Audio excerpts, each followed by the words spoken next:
Cellbox.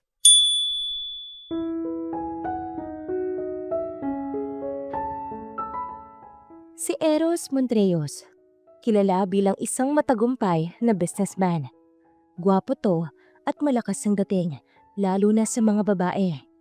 Pero hindi ito gaya ng isang Prince Charming na sweet at masarap kakwentuhan. Dahil si Eros ay isang lalaking pinaglihiyata sa ampalaya. Lagi kasi itong seryoso at hindi palakibo. Pero kahit ganon, nawawala ang angas ni Eros, lalo na kapag kasama niya si Nisha Lopez, ang kanyang secretary na walang ginawa kundi daldalin siya maghapon. May mabuo kayang pagmamahalan sa pagitan ng magkaibang personalidad? Biglang tumahimik ang buong hallway nang pumasok ang seryosong anyo ng CEO na si Eros Montrejos, ang pangalawang anak ng mag-asawang Ramon at Marga. Gwapo to at may malakas na sex appeal sa mga kababaihan. Pero kahit gwapo to, ay walang gustong sumubok na lumapit dito. Hindi kasi ito ang tipo ng Prince Charming na kababaliwan ng mga kababaihan, kundi kakatakutan. Hindi ito humingiti. Intact na ang pagiging poker face na parang walang pakiramdam, walang emosyon, basta tahimik lang to at hindi nakikihalubilo. Gaya ngayon, basta lang itong pumasok sa loob ng opisina at umupo sa kanyang upuan kung saan tambak ang mga folder na kailangan nitong pirmahan. Ganito umiikot ang buhay ng isang Eros Montrejos. Nang biglang bumukas ang pinto at pumasok si Nisha Lopez, ang sekretary nitong sumobra sa pagiging hyper. Parang hindi ito nalulobat sa sobrang taas ng energy na meron to. "Boss!" Malakas na sigaw ni Nisha kay Eros, na agad na pailing at tinignan ng masama si Nisha. "Ilang beses ko bang sasabihin sa'yo na huwag kang sisigaw sa loob ng opisina ko?" Kasi boss, gusto ko lang sabihin sa inyo na dumating na po sa Pilipinas ang idol kong si Park Bogum. Kinikilig na sabi ni Nisha na nagpabuntong hininga kay Eros. Bago sinamaan ng tingin ang dalagang kinikilig sa kanyang harapan. "Pwede ba? Hindi ko kilala kung sino ang taong tinutukoy mo. At lalong wala akong pakialam sa kanya." "Ikaw naman boss Kaya ko nga siya kinukwento sa'yo para hindi naman masyadong boring ang buhay nyo. Lagi na lang kayo nakasubsob sa mga bond paper Konti na lang, magkakapalit na yung mukha nyo at yung bond paper." Nakangusong sabi ni Nisha na imbes na tumigil na, lalo pa nitong kinulit si Eros. May kinuha pa itong papel sa bulsa at winasiwas sa mukha ni Eros. "Dalawang ticket ko, bossing. Baka gusto mong kunin ng isa. Naud tayo." Nakangiting sabi nito sa mismong mukha ni Eros. Napapabuntong hininga naman to, saka mabilis na hinuli ang kamay ni Nisha. "Pwede ba? Magpaka-professional ka naman. Sekretary ka rito. At hindi parot na mag-iingay maghapon. At saka, marami akong pinapagawa sa'yo, di ba? Lahat ba yun natapos mo na?" May inis sa boses ni Eros. Kung hindi lang ito inaanak ng yaya nila, ay hindi niya talaga ito pagtsatsaga ang tanggapin. Pero kahit ganon ang napansin niya sa ugali nito, hindi ka mapapahiya kapag may inutos ka rito. "Napakaganda ko namang babae para ikumpara sa parot. At saka boss, lahat ng sinabi mo na gawin ko, andyan na sa table mo. Professional ako sa oras ng trabaho. Trabaho talaga ang ginagawa ko." Sabi nito na kinabuntong hininga niya. Napatingin siya sa mga folder na nasa lamesa. Kumuha siya ng isa doon at nakita niya na lahat ng inutos niya ay nakaayos na. Napatingin siya sa dalagang malawak na nakangiti sa kanya. At winasiwas na naman ang mga tiket sa harapan ng mukha niya. "Kitam, tapos na 'di ba? Payag ka na boss, samahan mo na ako sa concert ni Park Bogum. Please." Pangulit nito nang biglang may pumasok sa opisina, si John. Malawak na nakangiti sa kanya at sa kanyang sekretarya. "Good morning, beautiful." Nang aakit na sabi ni John kay Nisha na mabilis lumapit at nakipagkamay sa dalaga. "Hi, handsome." "Ano bang ginagawa mo rito, John? May problema ka na naman ba?" Tanong ni Eros kay John. "Wala naman. May pinapasabi lang si ma'am sa'yo." Sabi nito, saka nakangiting tumingin kay Nisha. Kumindat pa to, kaya mas lalo siyang nainis sa kapatid. "Kinakausap kita. Sa akin ka tumingin. Huwag dyan sa parot na yan." Busangot na sabi ni Eros. Parot? Sino? Yung katabi mo ang tinutukoy ko. Parang laging full church ang bunganga eh. Ni hindi nangangalay kakasalita. Hala, grabe naman siya makalait. Sabi sa akin ni Ninang, mabait daw kayong lahat. Pero mukhang nagkamali yata si Ninang ng kwento about sa'yo eh. Tama ka. Kahit ikaw rin naman eh, di ko alam kung bakit naging ganyan ka. Sabi ni Yaya, mabait at mainhin daw ang kanyang inaanak. Pero mukhang nagkamali ata siya ng inaanak na pinasok sa kumpanya ko eh. Kung magreklamo ka naman, akala mo ang bait mo. Sabi ni Ninang, gentleman ka raw. Pero mukhang nagkamali siya kasi masama ang ugali mo. Baka nakakalimutan mong amo mo ako at empleyado lang kita. Kung makasagot ka sa akin para magka-level lang tayo ah. Kasi naman ang sama ng tabas ng bibig mo. Tinatanong lang naman kita kung gusto mo ng isang ticket ni Park Bogum eh. Ang dami mo nang sinabi. Nakakainis ka? Ikaw na nga ang nililibre, ayaw mo pa. Ticket? Yung concert ng lalaking Koreano next week? Ano bang pangalan ng maputlang Koreano na yun? Tama, Park Bogum ang name nun. Si ma'am kasi naaway si daddy. Hindi kasi nito iniintindi yung request ni ma'am na ibili siya ng ticket nung nakaraang buwan. Kaya ngayon ang ending, sold out na. Wala nang ticket na mabili si dad kay ma'am. Inaaway si daddy kanina pang umaga eh. Ang hirap pa namang magstay sa bahay nang may silent war ang dalawa. Naiipit ako. At saka, pinapapunta ako sa'yo na baka raw magawan mo ng paraan yung ticket ni ma'am. Pero mukhang sinuswerte si mama. Tama bang narinig ko? Meron kang ticket na available?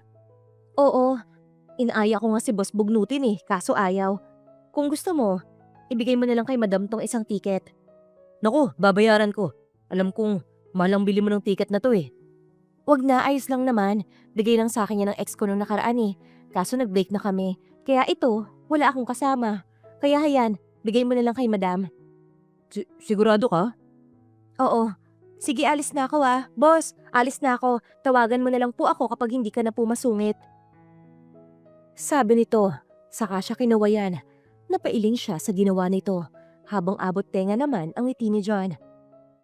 Kung makangiti ka naman. Umalis na ang inaanak ni Yaya, kaya umayos ka nga. Grabe, ngayon ko lang nalaman na may inaanak si Yaya na kasing ganda ni Christine Hermosa.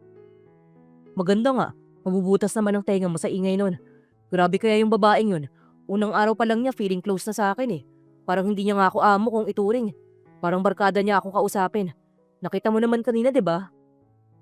Parang bagay kami. Gaya niya, maingay din ako. Ligawan ko kaya? Manahimik ka nga. Huwag mong isama sa mga collection mong babae si Nisha.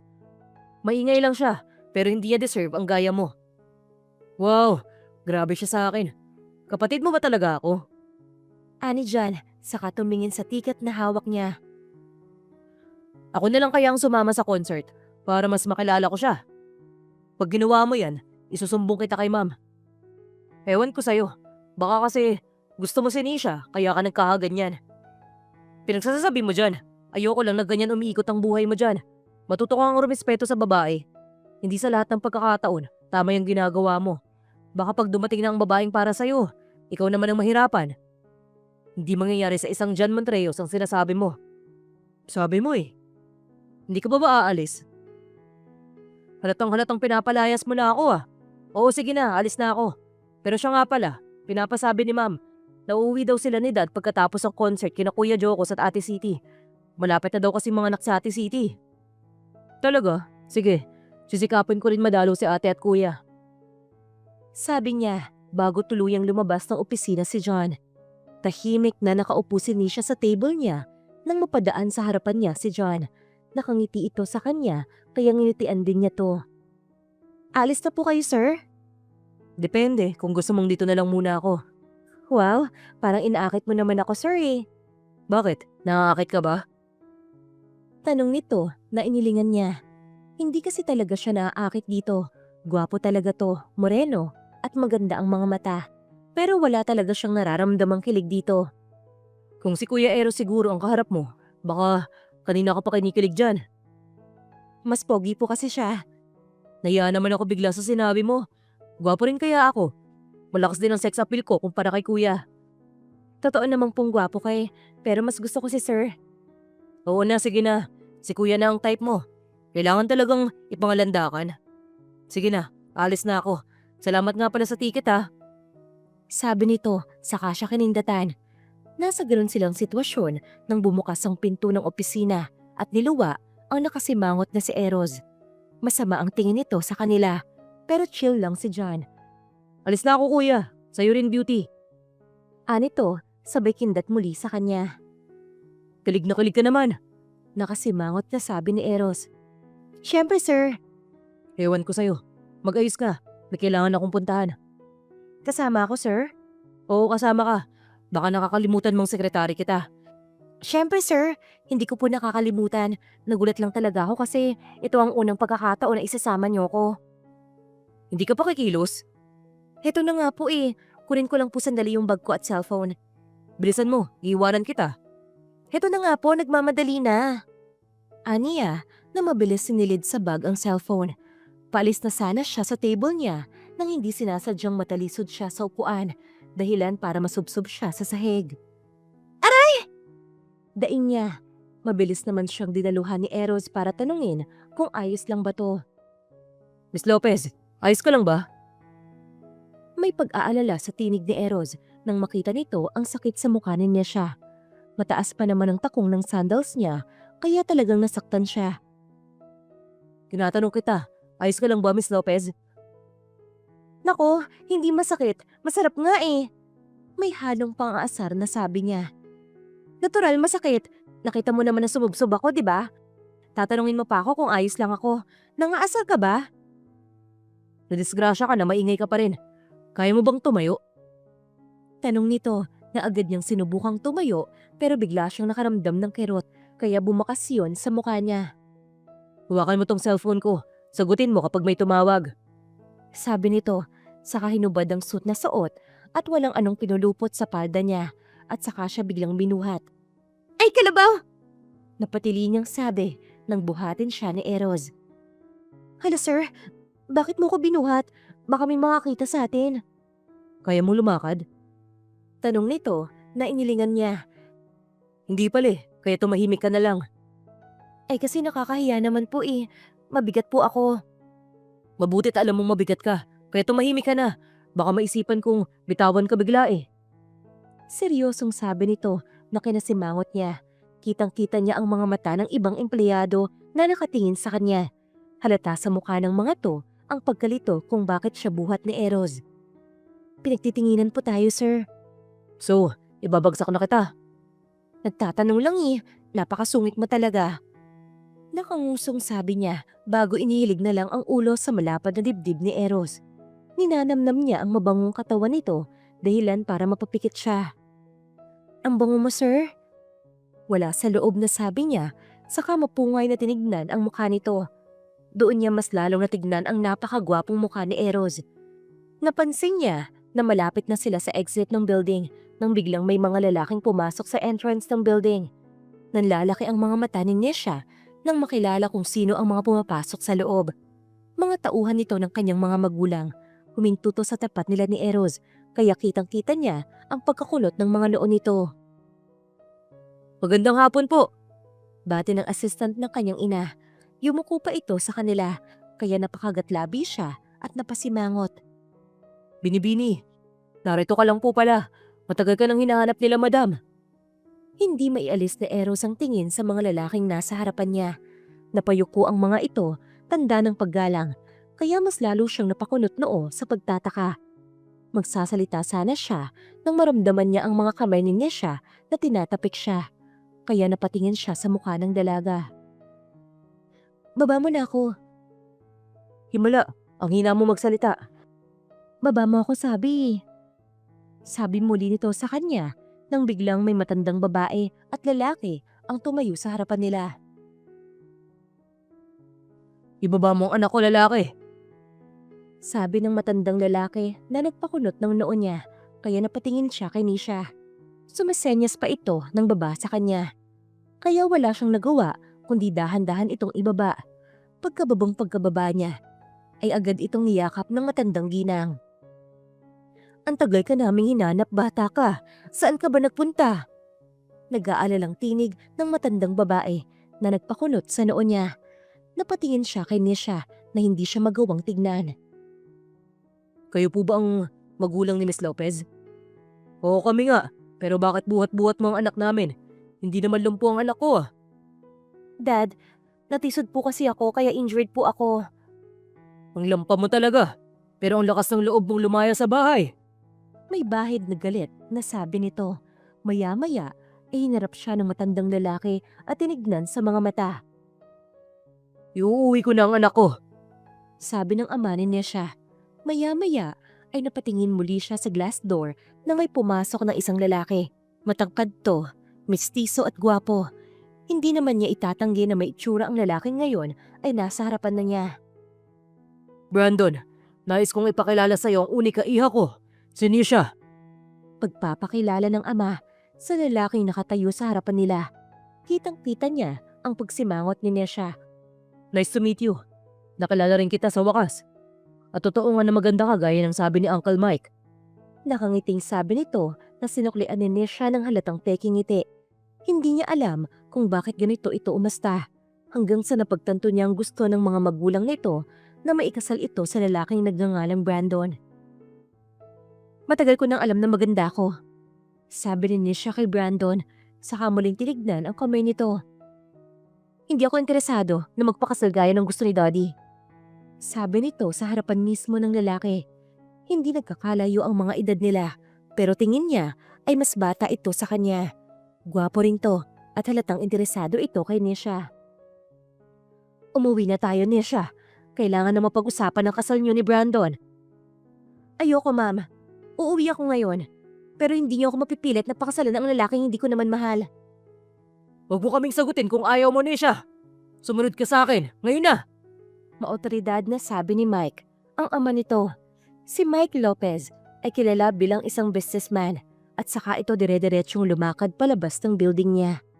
Nakita niyang napatingin sa kanya si Nesha habang inaalalayan nito ang ina at ang lalaking nakatakda nitong pakasalan.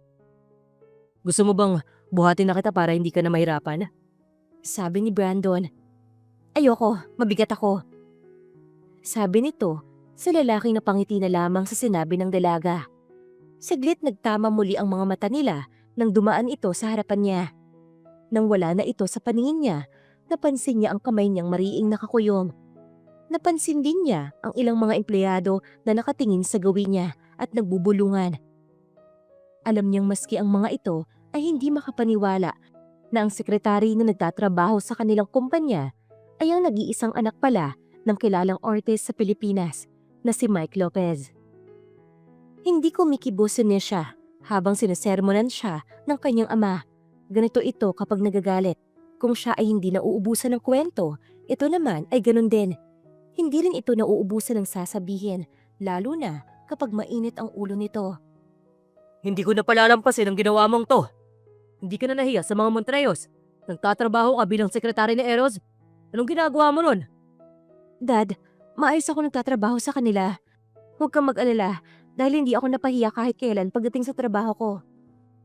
Paano ako maniniwala? Kanina nga lang ay buhat-buhat ka nito dahil aksidente ka.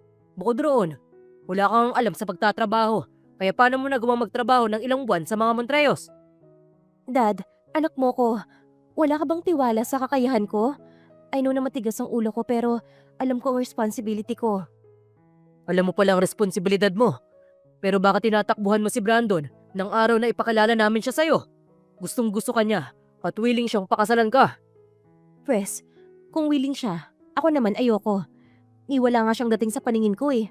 Wala akong nararamdaman na kahit ano sa kanya. Kaya pwede po ba, Dad? Tigilan niyo ako. Wala akong planong magpakasal sa kahit na kanino. Kasi may nobyo na po ako at buntis po ako. Tahasang sabi niya na agad kinalapit ng kanyang ina. My God, Nesha, wag mo kaming lokohin ng ganyan. Sita ng kanyang ina na kinatahimik naman ng kanyang ama. Sorry, Dad.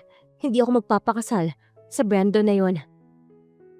Sabi muli niya, saka mabilis na tumakbo paakyat sa kwarto niya. Hindi na siya hinabol ng kanyang ama at ina dahil siguradong nabigla ang mga ito. Pero nang siya na lang ang nasa loob ng kwarto, ay bigla siyang natigilan. Tila mas lumala yata ang ginawa niya. Sinabi niyang buntis siya.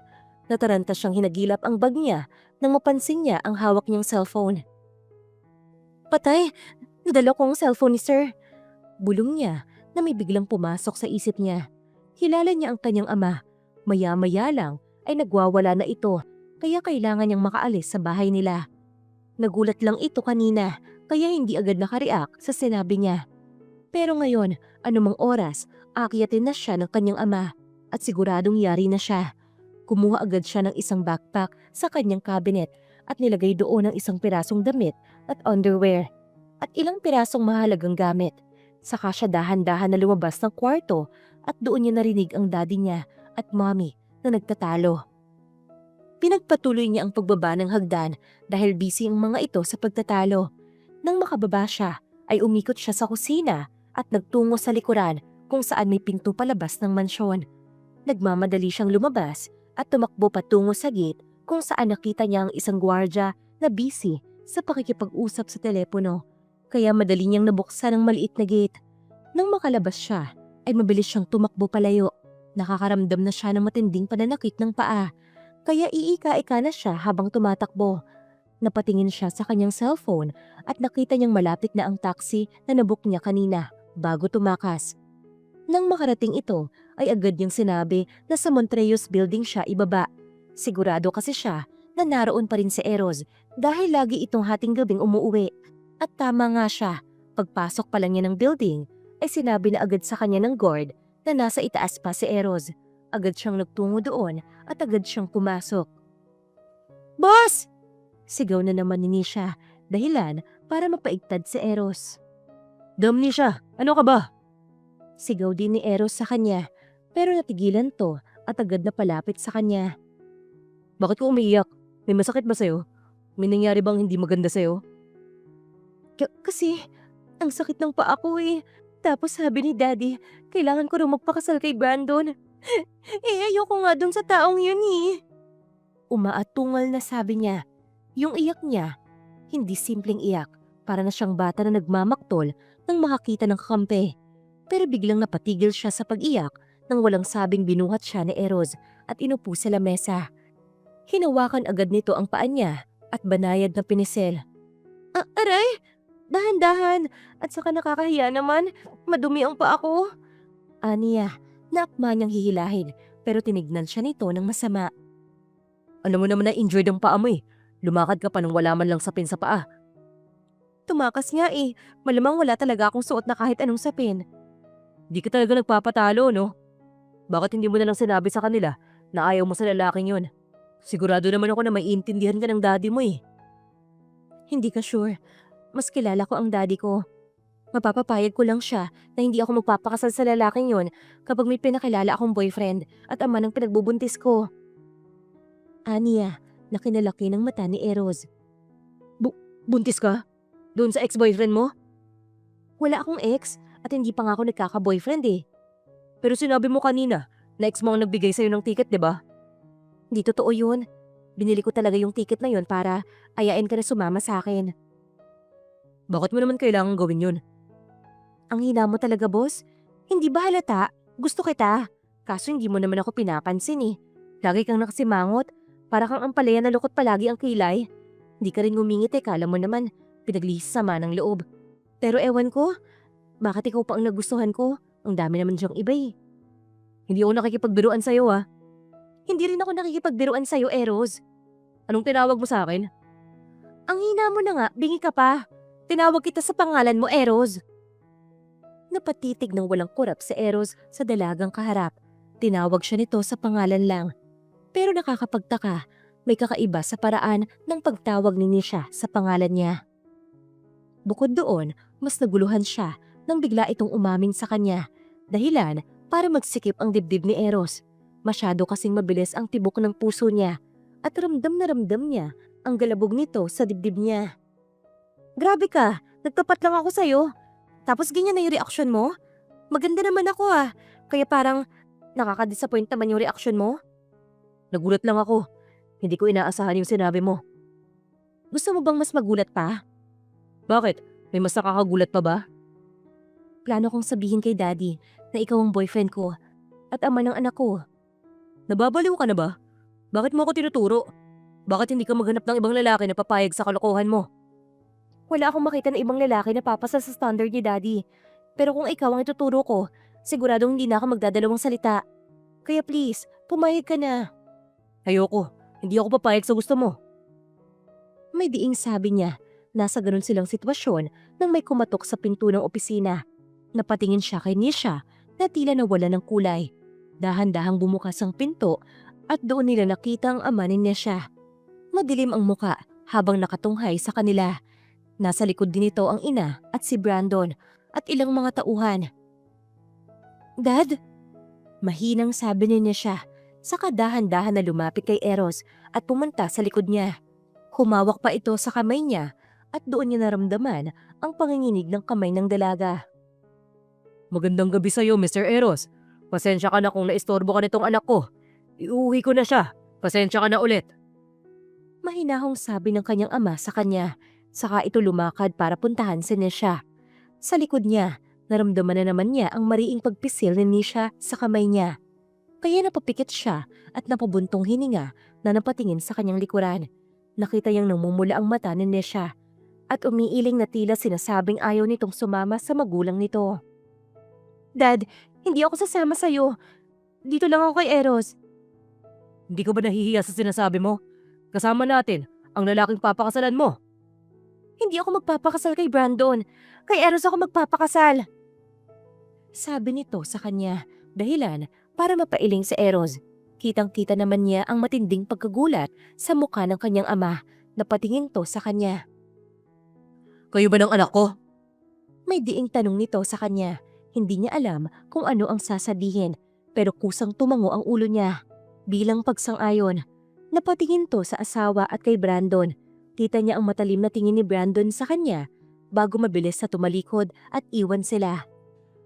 Kumupo muna tayo, sir, para makapag-usap po tayo ng maayos. Sabi ni Eros. Tumango naman ang mga ito at agad na umupo sa malaking sofa habang si Nisha hindi pa rin umaalis sa likuran niya habang hawak pa rin ang kamay niya. Umalis ka sa likuran ni Eros, Nish! Ayoko, Dad. Dito lang ako sa tabi ni Eros. Nakangusong sabi nito sa ama, dahilan para mapailing ang mag-asawa. Napakatigas talaga ng ulo mong bata ka. Kanino ka ba nagmana?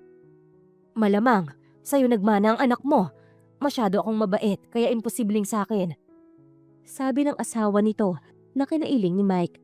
Tumingin ito kay Nisha bago nagsalita. Kung ganun, ikaw ang nobyo ng batang yan. At ikaw rin ang ama ng pinagbubuntis niya. Tanong nito na tinanguan niya lang. Mahal mo ba ang anak ko? Opo. Pasensya na po kung hindi po namin agad nasabi sa inyo. Hindi ko po kasi alam na kayo ang magulang ni Nisha eh. Kailan mo planong pakasalan ng anak ko? Gusto ko sanang makausap ang mga magulang mo eh. Direktang sabi nito sa kanya na kinakagat ng labi niya. Pakiramdam niya, kumuha siya ng bato na ipupukpok sa ulo niya nang makita niya si Nisha na nakangiti sa kanya. Sandali lang po. Tatawagan ko po ang magulang ko. Lalabas po muna ako ah. Paalam niya na tinanguan ng mga to.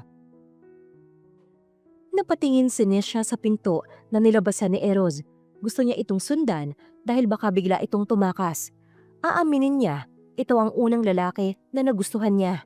Kaya talagang nagstay siya para makasama to. Alam niyang hindi siya nito gusto, pero gagawin niya ang lahat, makasama lang to. Dad, susundan ko po si Eros sa labas. Baka po kasi may problema eh.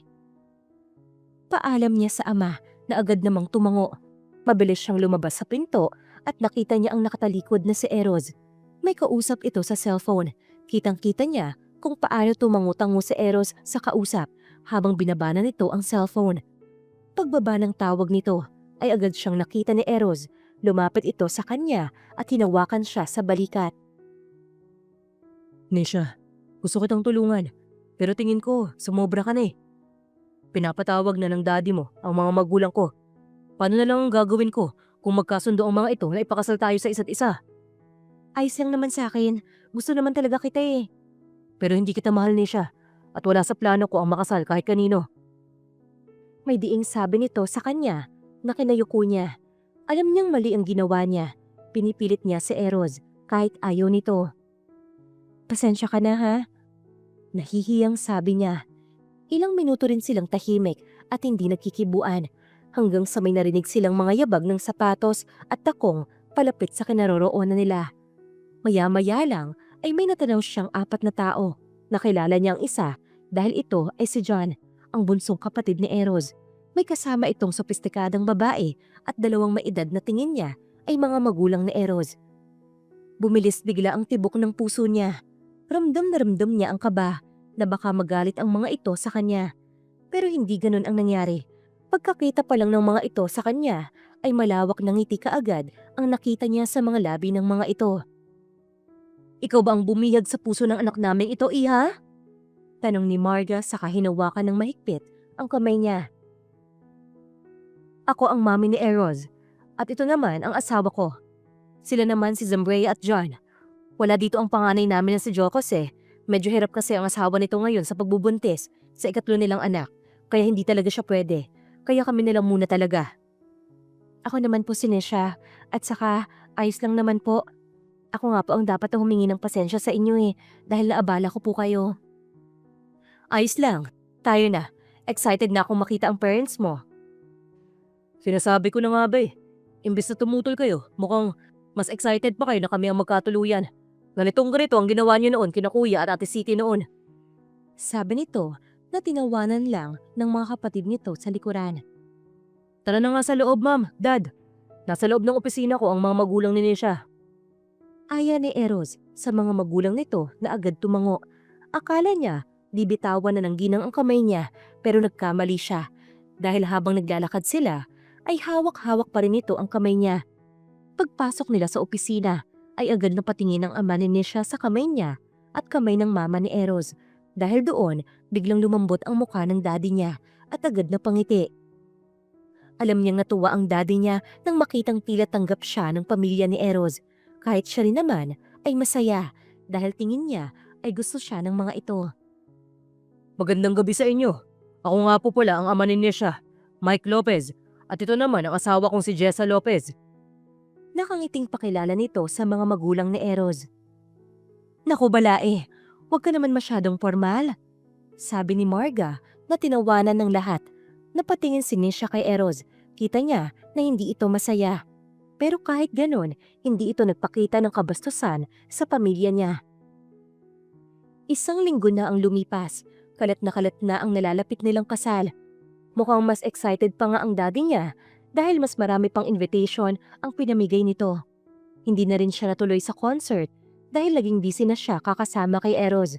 Yun kasi ang bili ng daddy at mami nito. At dahil alam ng mga ito na buntis na siya, pinapayagan na siya ng kanyang mga magulang na pumunta sa kondo ni Eros, lalo na kung ginagabi sila sa trabaho. Noong una ay tutol ang kanyang ama sa pagtatrabaho niya, pero kalaunan ay napapayag niya ito sa tulong ni Eros. Hindi ka pa ba uuwi sa inyo? Tanong ni Eros na agad niyang inilingan. "Sa bahay mo ako matutulog." Nababaliw ka na ba? "Hindi, pero ayoko umuwi. Malulungkot lang ako sa bahay eh. Nasa out of town sila mom at wala akong kasama." Hindi ko pwede sa kondo ko. Sabi nito na kinasimangot niya. Wala siyang nagawa kundi kunin ang cellphone at sinubukan kung pwede sa bahay ni Kevin, ang pinsan niyang bakla. "Hoy Kevin, nasan ka? Nasa bahay ka lang ba? Pupunta ako dyan, pwede ba?" Tanong niya nang biglang nawala sa kamay niya ang cellphone. Napatingin siya sa likuran niya. Si Eros, hawak ang cellphone at nakakunot ang noo. Makikitulog ka sa bahay ng lalaki? Talaga bang ginagalit mo ko? "Hindi kita ginagalit. Ayoko lang kasi umuwi kaya tinawagan ko si Kevin. Ayaw mo naman na akong patulugin sa bahay mo eh. Saan mo ako gustong papuntahin?" Tara na, doon ka na sa bahay. Sa isang kondisyon pala. Huwag kang maingay, maliwanag. Sabi nito na kinangiti niya. Pakiramdam niya ay nanalo siya. Iniwan na niya ang kotse sa building at kay Eros na lang siya sumakay. Ayaw pa nung una ni Eros pero dahil nakapasok na siya sa kotse nito, wala na itong nagawa kundi bumuntong hininga at napahilamos ng muka. Akala ni Nisha, sa kondo sila pupunta. Yun pala, sa bahay nito sila pupunta. "Bakit tayo nandito? Kala ko sa kondo mo tayo pupunta." Hindi na ako umuwi doon. "Bakit?" Bakit ba napakarami mong tanong? Hindi mo pwedeng sumunod ka na lang o kaya naman tumahimik ka na lang? Grabe ka naman, nagtatanong lang eh. Sasagot ka lang naman para tumahimik na ako. Pag sinagot ko lahat ng tanong mo, siguradong may maiisip ka na namang ibang tatanong eh, hanggang sa hindi ka natitigil. Ganun talaga. Kaya nga may tinatanong eh kasi may sagot. Kaya sumagot ka lang ng sumagot para masaya. Ewan ko sa'yo, parang nagsisisi na yata akong sinama kita rito sa bahay. Grabe ka talaga? Nagsisisi ka talaga? Sige na, sagutin mo na kasi ako para matahimik na ako. Ano ba kasing tanong mo nang matahimik ka na? Ang tinatanong ko, bakit hindi ka na sa kondo mo nakatira? Dahil sabi ni ma'am, pag nagpakasal daw ako, dapat sa bahay at hindi kondo ko ititira ang magiging pamilya ko. Ano, okay na ba? Tumigil ka na, nasagot ko na ang mga tanong mo. Ay, ibig sabihin pala, dito mo na ako ititira? Tanong niya, pero hindi na siya sinagot ni Eros. Bagkos, nagpunta na ito sa isang kwarto at pumasok. Hoy, saan ka pupunta? At saka, sandali lang, saan ako matutulog? Maraming kwarto dyan, mamili ka na lang. Patahimikin mo na ako. Sabi nito. Nang mapagod siya sa pagtingin-tingin sa mga kwarto, ay agad siyang nagtungo sa kitchen. Binuksan niya ang ref, pero wala siyang makita, kundi mga beer at tubig. May mga chocolates din, kaya napangiti siya. Napatingin siya sa kwarto ni Eros, saka walang sabing sumigaw. Eros, kukuha ako sa ref ng iinumin ko ha. Bahala ka sa buhay mo. Sigaw nito na kinangiti niya. Kumuha agad siya ng 2 kanang beer at agad yung binuksan at ininom. Ah, ang sarap ang lamig. Sabi niya na patuloy sa pag-inom. Halos mapaigtad si Eros nang may biglaang malalakas na katok ang dumagungdong sa pintuan ng kanyang kwarto. Napatayo siya at agad binuksan ang pinto. Pagbukas pa lang ng pinto ay napaikot na ang mga mata ni Eros nang makita niya si Nesha. Namumula ang muka habang may dalang beer sa 2 kamay. Eros, tara nga rito. Sabi nito, saka walang sabing inabot sa kanya ang beer. Labas tayo. Dali. Bulol na sabi nito. Lasing ka ba? Di mo naman pala kayang uminom eh, pero nakailang beer ka na. Sabi niya, saka tumingin sa lamesita kung nasaan naroon ang mga baso ng beer. Halos 4 na beer na yata ang nainom nito na kinailing niya. Grabe ka, ikaw lang uminom ng mga yun. Alam mo, gwapo ka. Pero tanga, alam mo naman tayong 2 lang nandito tapos tatanungin mo ko kung ako lang umubos ng mga yun. Siyempre, ako lang uminom nun. Alangan namang multo. Bulol-bulol na sabi nito, saka walang sabing yumakap sa baso niya. Muntik niya nang mabitawan ng beer, buti na lang nahawakan niya yun ng mahigpit. Ano ka ba? Umayos ka nga. Panidisgrasya ka pa sa ginagawa mo eh. Maayos ako. Katunayan nga plano kong akitin ka ngayon eh. Hindi mangyayari ang sinasabi mo. Hindi kita type. Sabi niya, pero nginitian lang siya nito. Sumama ka sa akin at dadalhin na kita sa kwarto mo para makatulog ka na. Maligo ka na rin nang may masmasan ka. Ayoko nga. Dito lang ako. Samahan mo akong uminom. Huwag kang makulit. Pwede ba? Sabi niya na imbes na sumunod ay kumapit pa ito sa batok niya at nagpabuhat. Ay talaga naman Bakit ba kasi kita nadala-dala dito? Pero sige na, mag-inom na tayo. Basta ayoko ng makulit Pwede ba? Sabi niya na agad nitong tinanguan. Tumahimik naman talaga to. Tamang inom lang, pero dahil parehas na silang nakainom, napapansin niya na marami na silang napag-uusapan. Hindi niya alam kung usapang lasing lang ba yun o seryoso lang ba talaga to. Pasensya ka na sa akin dahil sa kalokohan ko, mapipilitan kang pakasalan ako. Buti alam mo. Bakit ba ayaw mo kay Brandon? Hindi ko nakikita ang sarili ko na siyang kasama ko sa habang buhay eh. So, anong gusto mong palabasin? Na ako nakikita mo bilang tao na makakasama mo? Paano kung sabihin ko sa'yo na oo, ikaw ang nakikita ko na magiging asawa ko?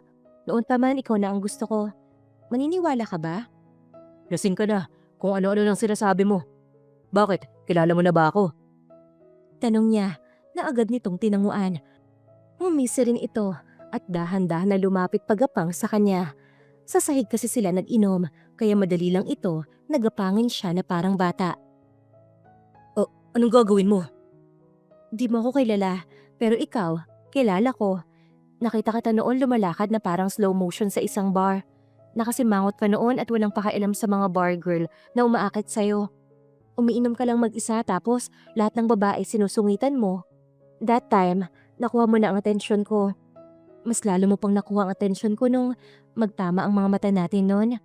Iniisip ko, matatandaan mo kaya ako? Pero nagkamali ako eh.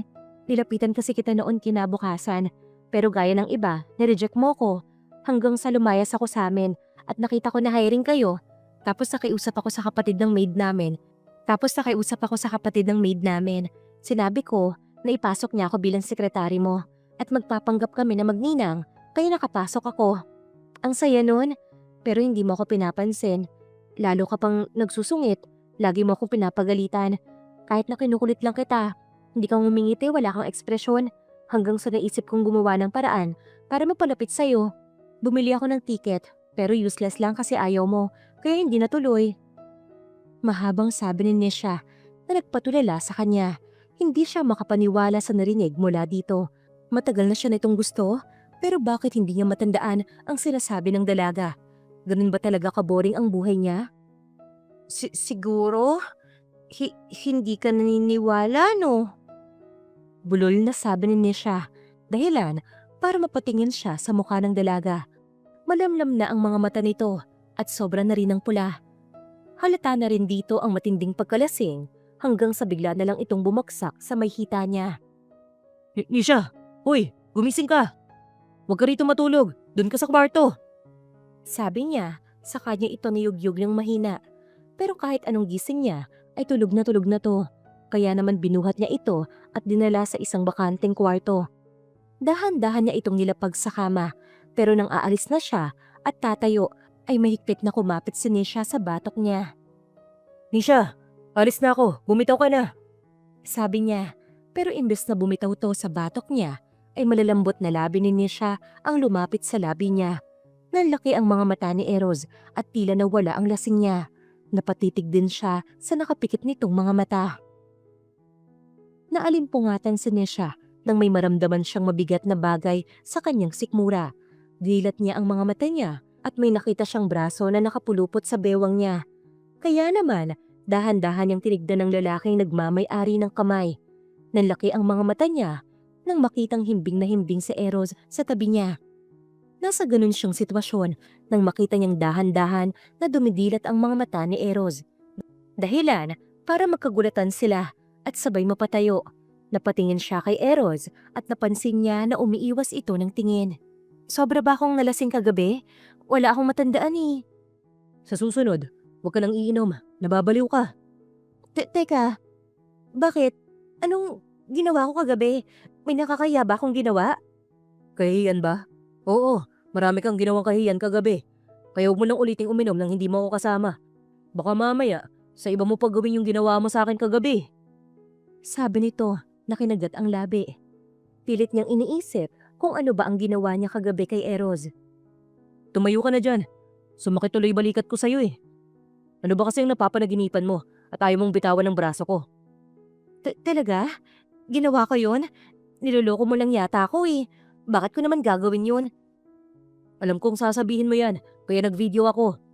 Sabi nito, saka pinakita ang cellphone kung saan ayaw nga talaga niyang bitawan ng kamay nito. Pilit pa siyang kumakapit sa batok nito at inaabot ang labi nito. Pakiramdam tuloy ni Nisha ay kulay pula na ang buong mukha niya. Bigla tuloy siyang napatingin sa kinauupuan ni Eros.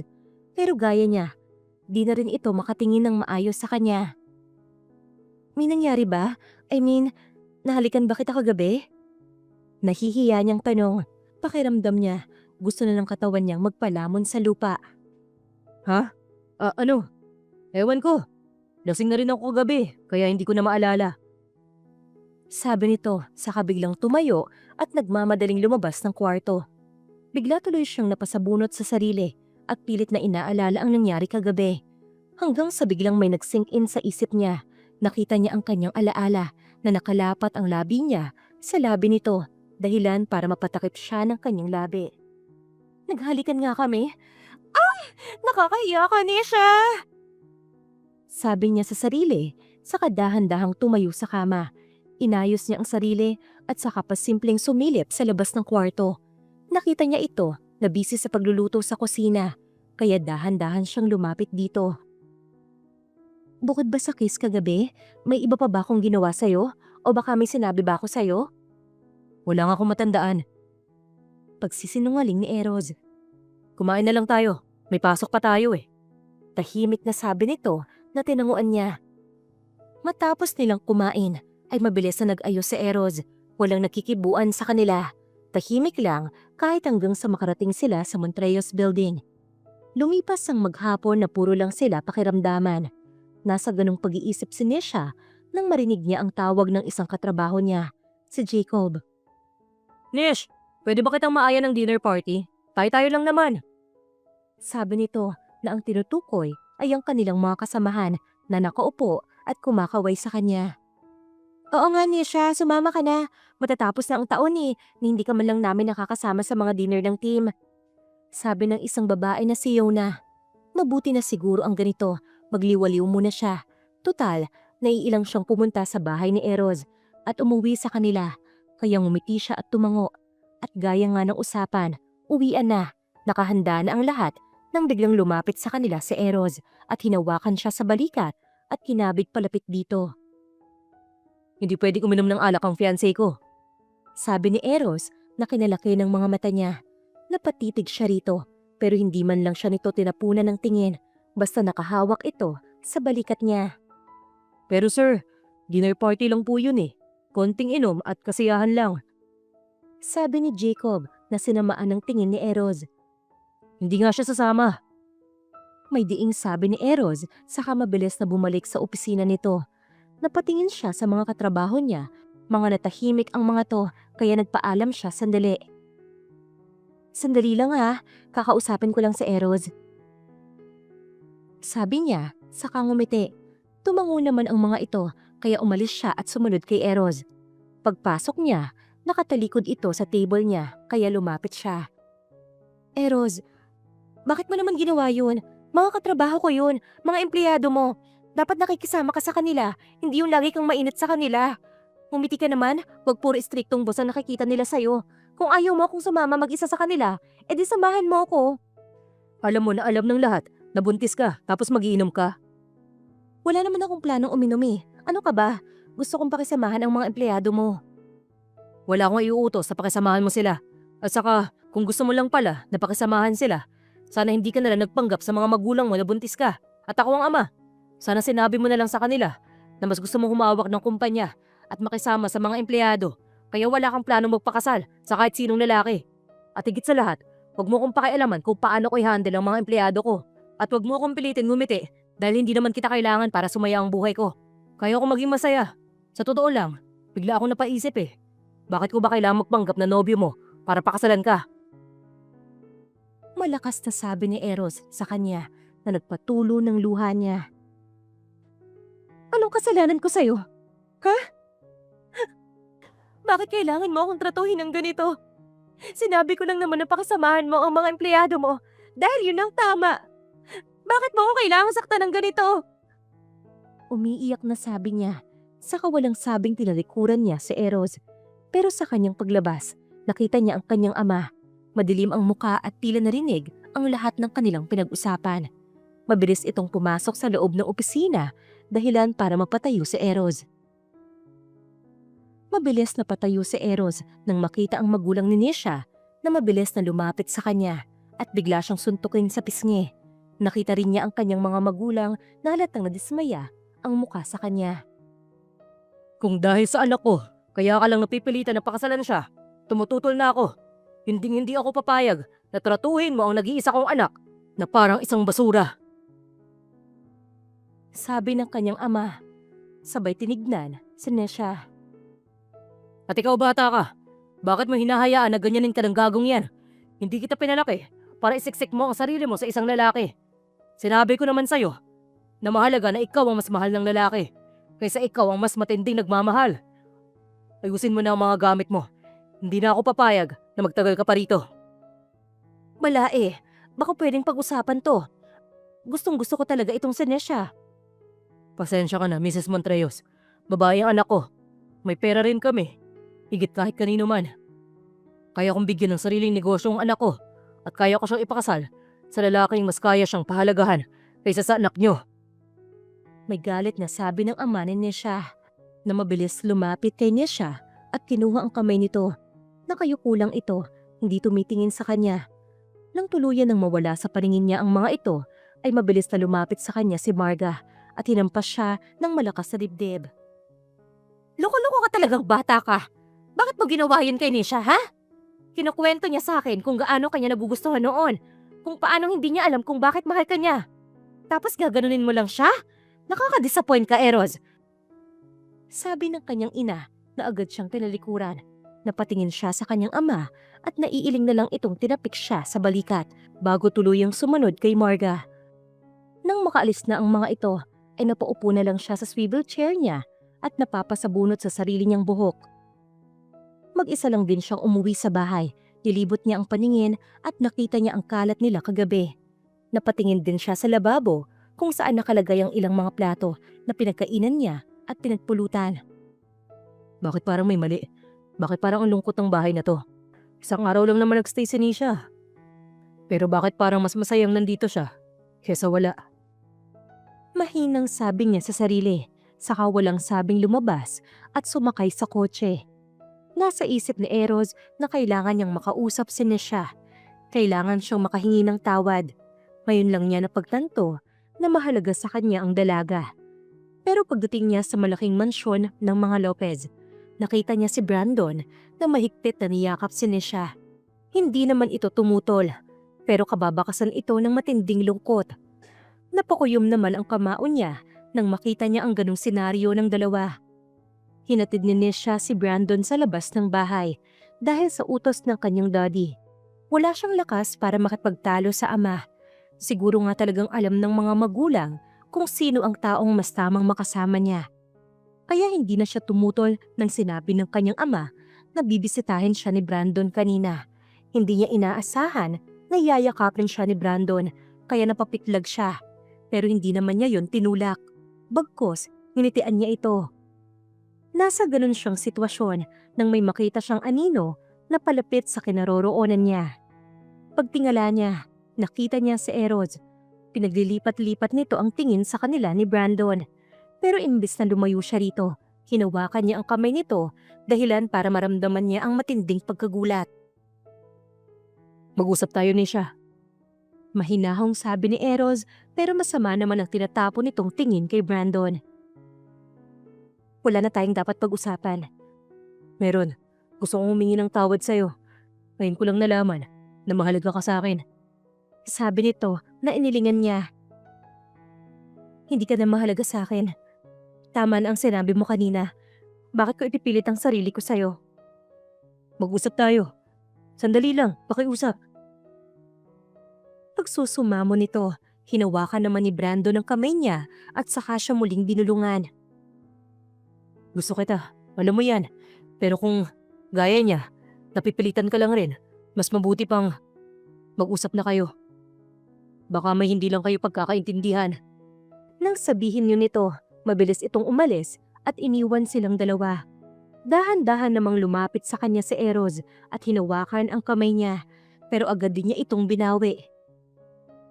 Sabihin mo na ang gusto mong sabihin. Kailangan ko nang pumasok sa loob. Magagalit na sa akin si Dad kapag nakita niya ako nakikipag-usap sa'yo. Sorry. Para saan? Para ba sa pagpaparamdam mo na hindi mo ako nagugustuhan? Tanggap ko na yon. Pero bakit nandito ka pa? Hindi yun siya. Gusto kong mag-sorry sa'yo kasi late ko nang na-realize na mahalaga ka pala sa akin, na gusto kita. Sorry din, pero hindi na kita gusto. Sabi niya, saka mabilis na pumasok sa mansyon at iniwan si Eros sa labas. Akala niya matapos umalis nito ay titigil na to, pero nagkakamali siya. Araw-araw na itong palaging nasa bahay niya. Nagdadala ng mga bulaklak na madalas itapon ng kanyang daddy. Hindi na kita gusto para sa anak ko. Ipapakasal ko siya sa ibang lalaki na alam kong papahalagahan ng anak ko. Patawarin niyo po ako. Tito, ngayon ko lang po nalaman na mahalaga sa akin ang anak niyo. Patawarin niyo po ako. Handa ko pong gawin ang lahat para kay Nisha. Ewan ko, hindi ko alam kung mapapatawad pa kita sa ginawa mo sa anak ko. Mahalaga ang anak ko sa akin. Kaya nasaktan talaga ako sa ginawa mo sa kanya. Sabi ng daddy niya habang namumula ang mga mata. Bigla tuloy siyang naawa para sa kanyang daddy dahil sa katigasan ng ulo niya ay nasaktan niya to. Kitang-kita ni Eros ang sakit sa mga mata ni Mr. Lopez para sa kanyang anak na nasaktan niya. Kaya talagang mas lalo siyang nagsumikap na mapatawad ng mga to. Pero isang araw, sinugod siya ng kanyang mommy at sinabi nito na ikakasal na raw ng biglaan si Nisha. Sa sobrang pagkabigla niya, ay napatayo kaagad siya ng kama. Anong sabi niyo, ma'am? Sabi ko, ikakasal na si Nisha ngayong araw. Wala ka bang gagawin? Hindi maaari. Hindi ako papayag. Ayoko. Pupuntahan ko siya. Kung kailangan itakas ko siya, gagawin ko. Desididong sabi niya, saka mabilis kinuha ang susi ng kotse at nagtungo sa mansyon ng mga Lopez. Natanaw niya si Nisha, nakatayo sa mini garden ng mansyon. Napakaputi nito at napakaganda sa suot na gown. Mabilis siyang lumabas ng kanyang kotse at naglakad patungo sa kinaroroonan ni Nisha. Hinawakan niya ang kamay nito at walang sabing hinila. Teka, anong ginagawa mo? Kikidnapin kita. Maiksing sabi niya, saka walang sabing binuhat si Nisha at dinala sa kanyang kotse. Nababaliw ka na ba? May kailangan akong puntahan. Hindi ako papayag. Akin ka lang. Nababaliw ka na. Ibaba mo ako. Saan ba kasi tayo pupunta? Sa munisipyo. O sa kakilala kong abogado. At anong gagawin natin doon? Papakasalan kita. Ayoko. Iuwi mo na ako. Sabi nito. Pero hindi niya ito sinunod. Nagpatuloy pa rin siya sa pag-drive hanggang sa makarating sila sa munisipyo. Alam niyang pinagtitinginan siya dahil nakapangtulog pa siya nang bumaba sa kotse. Pero wala siyang pakialam. Ang mas mahalaga sa kanya, mapakasalan siya ni Nisha na parang wala nang makaagaw rito. Hindi ako bababa at lalong hindi ako magpapakasal sa'yo. Hindi mo na ba talaga ako mahal? Seryosong tanong ni Eros sa dalaga na hindi agad nakasagot. Kasi ako, mahal kita. Hindi ko kaya magpakasal ka sa iba. Mababaliw ako kapag nangyari yun. Sino ba kasi may sabi sa'yo na magpapakasal ako sa iba? Si ma'am, sabi niya, ipapakasal ka na daw ni Tito ngayon. Ikakasal? Pinasukat lang sa akin tong gown na to eh. Sabi nito na nagpangiti sa kanya. Saktong-sakto, nakagown ka na. Kaya tara na. Sabi niya, sa kanya ito hinawakan sa kamay at ngilitian. Pakasal na tayo. Maniwala ka, mahal kita. Sabi niya na kinangilid ng luha ni Nisha, saka tumango. Sa sobrang saya, ay mahigpit niyang niyakap ang dalaga at hinalikan. Saka sila sabay lumakad papunta sa opisina ng mayor. Halos magtawanan ang lahat ng nasa loob ng munisipyo nang makita siyang nakapantulog lang. Halatang halata raw na tinanan niya si Nisha dahil nakapangtulog pa siya. Natapos ang kasal nila, masayang masaya silang umalis ng munisipyo at nag-check-in sa pinakasikat at pinakakilalang hotel. Nabigla ako, hindi ko kalain asawa na kita at kasal na tayo. Sabi ni Nisha na kinangiti ni Eros. Yumakap ito sa bewang ni Nisha at nilapatan ng halik sa mga labi. Salamat. At nagpakasal ka sa akin. Alam mo, pansin ko ngayon, medyo dumadaldal ka na rin. Dati kasi, mabibilang lang ang mga salitang lumalabas sa bibig mo eh. Pero ngayon, putol niya sa ibang sasabihin nito. Dahil mariin niya itong hinalikan. Halik na punong-puno ng pagmamahal at pananabik. Matapos nilang ikasal, ay nagtungo sila sa bahay nila ni Nisha. At doon nila nalaman na gawa-gawa lang ng mami ni Eros ang kasal na sinasabi nito. Napatawad na rin ni Mike si Eros at binigay na rito ang basbas para sa kanilang kasal. Pero dapat daw ay bigyan niya ng matinong kasal ang kanilang unika iha na agad naman nilang inasikaso. Isang buwan lang ang lumipas, nakahanda na ang lahat, nakagaw na si Nisha para sa kanilang magarang kasal ni Eros. Nang biglang nakaramdam ng matinding pagkahilo si Nisha, dinala nila ito sa ospital at nagulat sila sa sinabi ng doktor. 4 weeks old pregnant daw si Nisha, dahilan para mas lalong maging masaya ang buong pamilya nila. Ilang taon pa ang lumipas, mas naging masaya pa sila dahil biniyayaan muli sila ng isa pang anak na lalaki at namuhay ng masaya sa piling ng isa't isa. At dyan po nagtatapos ang kwento natin ngayong araw. Isa na namang kwento ang ating pinakinggan at kinapulutan ng aral. Ako po si Miss Lee, ang inyong tagapagsalaysay. Hanggang sa muli, dito lang sa Inday Series.